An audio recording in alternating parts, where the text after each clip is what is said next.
Hello সবাইকে।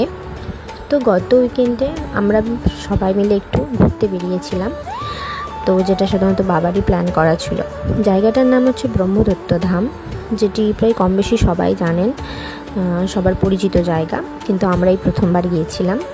এই মন্দিরটি হুগলি জেলার বারুইপাড়ার কাছে বনমালীপুর গ্রামে অবস্থিত। এই মন্দিরটির ইতিহাস সম্পর্কে জানতে গিয়ে আমরা জানলাম এই মন্দিরটি পুনের সদ্গুরু নারায়ণ মহারাজ কর্তৃক প্রতিষ্ঠিত। ওনার প্রতিষ্ঠিত 4টি ধাম আছে, তার মধ্যে এটি হলো তৃতীয় বৃহত্তম, যা সাধারণত আমাদের পশ্চিমবঙ্গে অবস্থিত। মন্দিরটি প্রায় আকারে বিশাল, আর চারিদিকে শান্ত পরিষ্কার পরিচ্ছন্ন পরিবেশ আছে। এই মন্দিরের আশেপাশে খোলা মাঠ আছে, যার কারণে মন্দিরে একটা সবসময় সুন্দর মনোরম আবহাওয়া বিরাজ করছে। তো এই মন্দিরে স্বয়ং ভগবান রূপে বিরাজ করছেন ব্রহ্মা বিষ্ণু মহেশ্বর ত্রিদেবের সম্মিলিত রূপ দত্তাত্রেয়। আর বলে রাখি, এই মন্দিরে সাধারণত দুটো ভাগ আছে, একটা উপরের ভাগ আর একটা নিচের ভাগ। উপরের ভাগে ত্রিদেব আছেন, আর নিচের অংশে সাধারণত দেখলাম আমরা বাবা মহেশ্বরের মন্দির আছেন। এবং আপনারা যদি যান তাহলে অবশ্যই উপর নিচ দুটো জায়গাতেই ঘুরে আসবেন, তাহলে আপনারা মন্দির দুটোই দর্শন করতে পারবেন। আর এই মন্দিরের নির্মাণ কার্য এখনও পর্যন্ত চলছে। আমরা যখন গিয়েছিলাম দেখলাম এখনও বেশিরভাগ অংশ কাজ চলছে।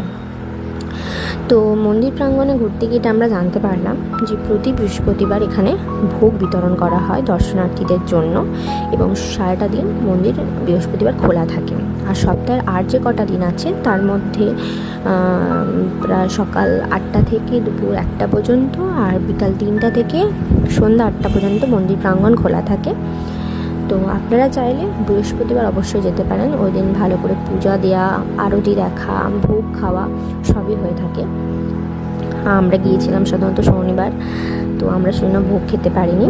তো আপনারা চাইলে বৃহস্পতিবার অবশ্যই যাবেন। আর এখানে গাড়ি পার্কিং বিনামূল্যে, যে কোনো ধরনের গাড়ি পার্কিং বিনামূল্যে। আর এবং এখানে বাইরে খাবারের স্টলও আছে, মানে খাবারের দোকান আছে যেখানে নিরামিষ খাবার পাওয়া যায়, আপনারা চাইলে খেতেও পারবেন।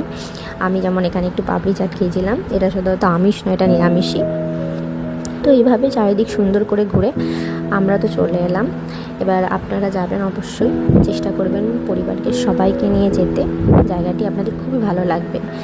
আর আপনারা যদি যান আমাকে কমেন্টে এসে জানাবেন যে আপনাদের কেমন লাগলো, ঠিক আছে? আর ভালো লাগলে অবশ্যই একটা লাইক করে দেবেন। ধন্যবাদ।